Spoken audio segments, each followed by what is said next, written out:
First with breaking news. First with new information. Plus, your first alert forecast.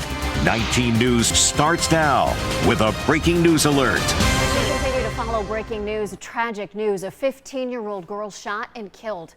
Thanks for joining us first at 4 and on 19 News Plus. I'm Nicole Versanza. And I'm Brian Duffy. Dozens of police officers rushed to the old Brooklyn neighborhood. We're now going to go to Sergeant Freddie Diaz, who has just begun to update the media there. Yeah. Okay. Is that better? A little bit? Your shot, not in your shot. Nope, you're good. Okay. Unless you go back farther. I'm going to mute him until I go. Yeah. It's just we have the ability. When I walk on, he goes. Okay, we're going to. So we're on the same time. Do you want to do it? 1 minute. Well, we're ready when I. Okay. 1 minute. You want Aaron to do Start in 1 minute, guys.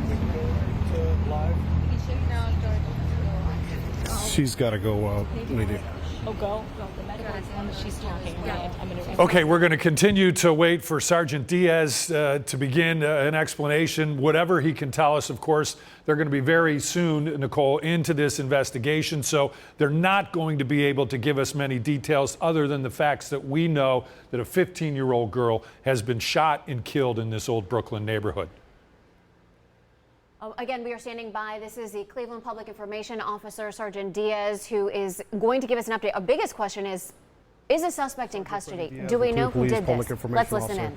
I just want to provide a quick update in regard to an incident that we responded to today. So this afternoon at approximately 1:30 p.m., the Cleveland Division of Police 2nd District officers received a call for an individual that was shot here in the 900 block of the Spring Road Avenue in the apartments right behind me. Officers responded and were able to locate a female who was later identified as a 15-year-old female, victim of gunshots. The officers and responding EMS personnel provided aid. Unfortunately, the victim was pronounced deceased here at the scene. Officers began to investigate and were quickly able to identify 2 individuals as suspects in this incident. Through some investigation and some network sharing, officers were able to take these individuals into custody. As the investigation progressed, 2 firearms were also recovered here at the scene. As you can imagine, this is a very difficult scene to process when you have a young lady of that age, shot and pronounced deceased. From our perspective, our hearts go out to her family, to those that are affected by this tragedy. Our homicide unit is on scene, as well as our crime scenes unit, and they're processing the scene to further understand what occurred today. Do we know what led to the shooting? Don't have all the specific details at the moment. However, we do believe and we have strong information to suggest that the victim is known to the suspect. The suspect is known to the victim. Do we know the ages of those that have been detained? Not at this time, but we're confident that they have some involvement in this. Obviously, as the investigation progresses, we'll be able to solidify more of that information and be able to confirm it. Where in the apartment complex did this happen? Outside, inside? This occurred inside the apartment. Have you had issues in this apartment complex before? Well, it's a big apartment complex. We've been here for other situations. I am not familiar if there's been any connections to this particular victim and suspect, but we have been here for other incidents at this apartment, correct. We spoke with neighbors earlier who said this could have been a domestic situation. Do you have any information about that? At this point, it's too early to confirm it's a domestic incident. We do have strong information to confirm that the suspect and the victim are known to each other, and that's obviously some strong leads that can assist with this investigation. Do you know how long from the shooting to the finding the suspects? What was the timeline? I don't have the exact time frame. However, it was relatively quick. I'm sorry, Freddie, did you say who called in the 911 call? How you found out about the shooting? Preliminary, we have a couple calls, perhaps neighbors. I just don't know exactly who called. Were there suspects who got away as well, or do you think you got everybody involved? We're still trying to determine the involvement of individuals. However, we do have 2 suspects, and we're proceeding with the investigation to see what that leads us based on the information we learn. What we're hearing is that the suspect was a mother. Is there anything you can share to us about The victim, I don't know her status, if she was a mom or not. Yeah. What do you have to say? I mean, we talked to residents, we talked to neighbors. Everybody is just in shock seeing and hearing this news about a 15-year-old. What do you have to say? Well, it's no secret. I mentioned it before. I'm a parent. I have young, kids as well. I think all our officers here, a lot of them have, teenage children. So it's always difficult to see these type of incidents occur. We hope this violence stops. However, sometimes individuals perhaps don't control their emotions or their reactions to situations, and unfortunately we have these scenarios. But it's definitely difficult for officers who have to be there in the front lines processing this difficult scene. And I know you don't know the specific ages, but do we think the suspects are minors? I'm still working on confirming that they're ages, but we're content, if that's a proper word to use in this scenario, that we have two suspects. We're going to use that information to further investigate. What possible charges are we looking at here? There are numerous charges, from murder all the way up to aggravated murder. Good. Thank you so much. Yeah. Sure. Yeah. Okay, here's what we just learned here in the last couple of seconds. The 15-year-old victim who was killed was shot evidently multiple times. That's what Sergeant Diaz said. 2 individuals were identified as suspects. They were caught relatively quick. The suspects were taken into custody, and 2 firearms were found near that scene. We certainly know that the homicide unit is on the scene. They're processing what happened. Sergeant Diaz alluding to what a difficult moment this is for the officers involved to process this scene. A 15-year-old young girl was shot and killed today. We do have strong information. Sergeant Diaz said that the victim and the suspect knew each other, but they wouldn't go as far as saying this was any kind of domestic situation. The shooting did happen inside the Jennings Commons Apartments complex in a laundry room. We had heard from witnesses.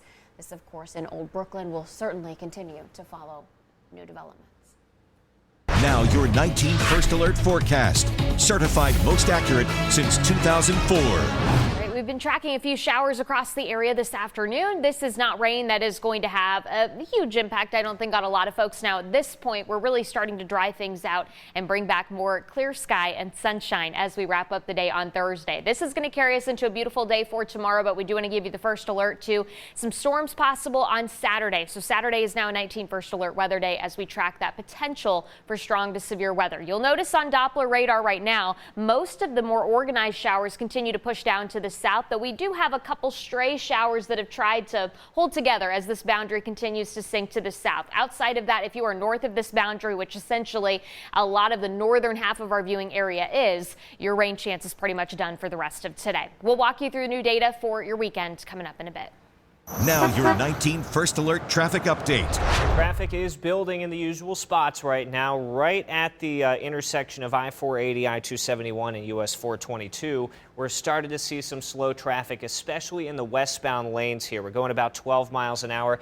I'd expect maybe a 5 to 10 minute delay if you're traveling along I-480 westbound from 271 all the way to I-77. We're still seeing some slow traffic as well back toward the Valley View Bridge. So that's a first alert for you there. Here's a look at our ODOT cameras. You see that traffic buildup here. This is looking east. You'll notice a few of those cars kind of clustering up. That has been the case over the last 20 minutes or so. We're also dealing with slow traffic along the Interbelt southbound, Dead Man's Curve all the way to I-77. Few minute delay here. Just a heads up again, if you are traveling out of downtown, allow yourself a few extra minutes traveling to the west side, especially going southbound along the Interbelt. We'll get you a look at those drive times, plus we'll keep an update on the traffic situation. That's coming up in just a few minutes.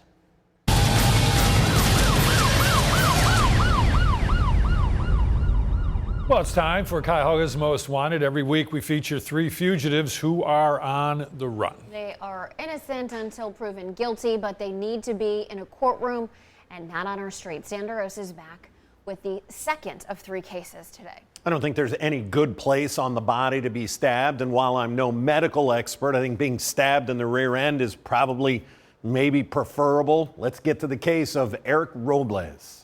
Well, in October of 2025, Eric stabbed the victim in the left buttocks with a knife, causing them to require stitches. So we always talk about people being attacked with weapons, knives, very dangerous. He failed to appear in court, and a warrant was issued for his arrest. I wanted to note he also has a warrant with Brooklyn Police for failure to appear.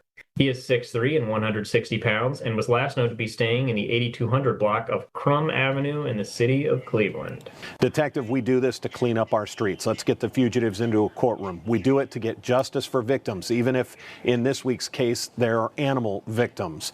And we do it for a $5,000 reward, up to a $5,000 reward for our viewers. And what do you like them to know? That crime doesn't pay, but Crime Stoppers does. If you didn't catch our 3 o'clock, we had a man who's charged with cruelty to animal and dog fighting. You can see the rest of that on Cleveland19.com. 216-252-7463. That phone call goes right to Crime Stoppers, and you get to remain completely anonymous. And to Mr. Robles, I'll remind you, like we do every week, we have a 78% capture rate. May want to do the right thing. Just turn yourself in. Well, it's back to week for everybody, all these schools, right, especially, and that goes for Akron's I Promise School as well. Yeah, and this year students are getting more than new backpacks. Some are getting new bikes. Wow. Keith Grant joining us live in Akron at the school. All right, Keith, show us these new bikes. How fun. Hey, yeah, well, Nikki and Brian, the bikes are out back right now. I'd love to show them. You'll have to wait just a few seconds to get that. We've got some students walking into the school right now, checking out the new bikes and a newly renovated market with free items for family members here, all ahead of school starting next week. Brand new bikes lined up in the playground at I Promise School with a fancy red, white, and blue design. It just shows you that it's some I Promise kids doing some positive things. It's just in time to ride them on the first day of school next week. Willie McGee with the school says 4th and 5th graders earned the bikes for their hard work last year. Understanding anything is worth having is worth working for. Canyon donated the 100-plus bikes. That's the same company that built LeBron James' one-of-a-kind bike. McGee also had the chance to ride one, too. When I got it, man, it took me back to being a kid, jumping on top of it, making adjustments and stuff, and being able to ride with my friends. Stuff like that, every kid should have opportunity to experience. And inside the school, the renovated Happy Market. Here, Principal Stephanie Davis says families can get food, clothes, shoes, even diapers for free. If you've ever lived with housing instability or resource instability, it is an unbelievable amount of stress on your family. And even though as a 3rd grade student, you might not be responsible for managing resources, you feel the stress. The market has been a part of the school for years, but the LeBron James Family Foundation hopes this new look gives people a dignified shopping experience rather than a typical pantry.